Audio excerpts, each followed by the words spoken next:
30 years from now, when you're a chair, or a dean, or you've won a Nobel Prize, or a Fulbright, or you're a university president handling a budget crisis, which I think all the BC university presidents have had to do this year. I hope that you'll look back on this afternoon fondly as something that got you started on the road to looking for your first academic position. Realistically speaking, I hope you'll take away with you 4 or 5 strategies that will really help you in the process, given it sounds like most of you are right at the very beginning of that process. I said I'd start out with the ways in which you can prepare for the academic job market. Yes. Okay. So, and there are 5 things particularly that I'd like to stress.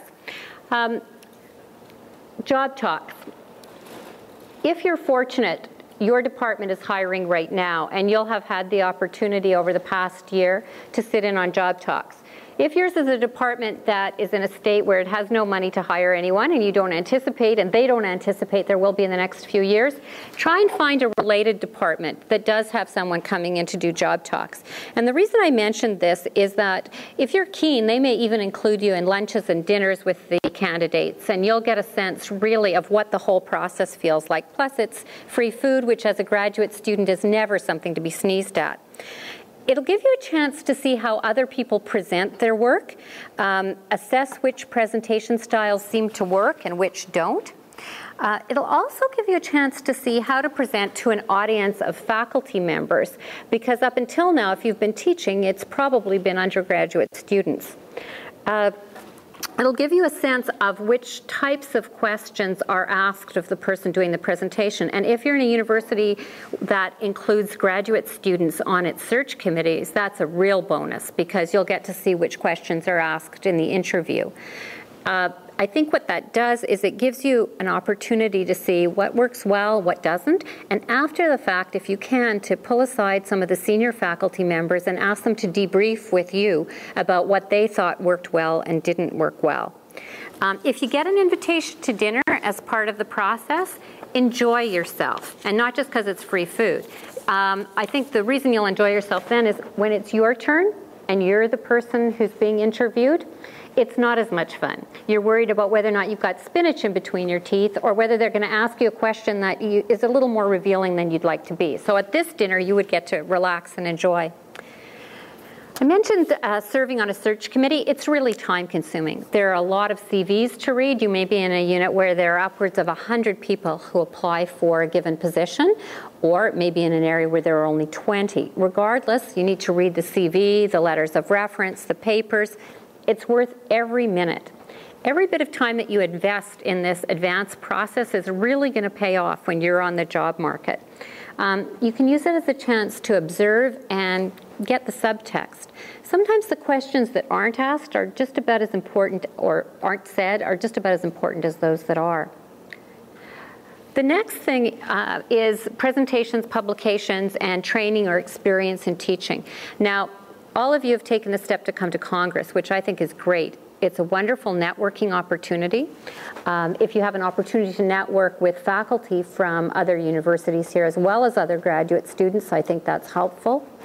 And I mentioned training and teaching experience, which is something I actually didn't mention when I first started doing this kind of presentation. I certainly didn't emphasize it when I started doing it 8 or 9 years ago. And the reason why I've placed increased emphasis on it now is that demographics are changing. There's such competition now among universities and colleges for that matter, for good undergraduate students, that there's more interest in teaching than there ever was before. So if you can demonstrate that you have a passion for research and a passion for teaching, and you can demonstrate you've had some experience in that area, it'll be helpful. The next is to practice.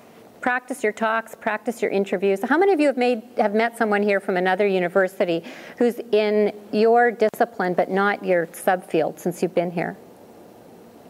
Good. If you haven't done it yet, try and do it while you're here. You need somebody to practice with, and you don't want to practice with someone who's going to be competing for the same jobs you are.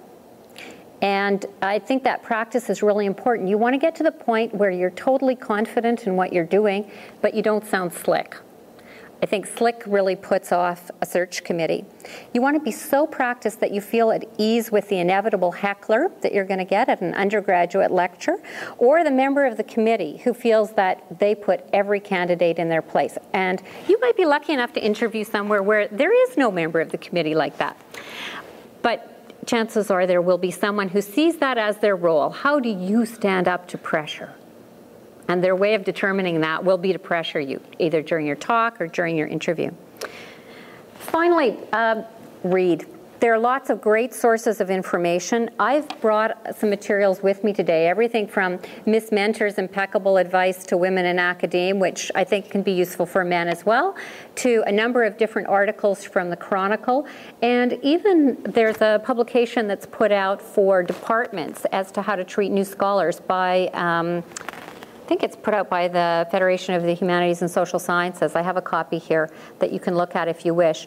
And I think that there's advice in there for prospective faculty that's also quite useful. If you're shortlisted, it's really important to spend time looking at the website, phoning up friends, phoning up colleagues to find out more about the university at which you've been shortlisted. Almost nothing insults a department more than someone who's showed up and clearly hasn't gone to the trouble to do that, or is misinformed about their unit. But I think misinformation actually isn't as bad as somebody who's clearly not taken the time to invest in researching their unit. There's a particularly good article in the Chronicle. The Chronicle of Higher Education's website, the careers section does not require any kind of password, so anyone can go in there and you can check it out. Called How to Plan for a Career Before You Have One. It was written about 4 years ago. It's still one of the best articles on academic job search.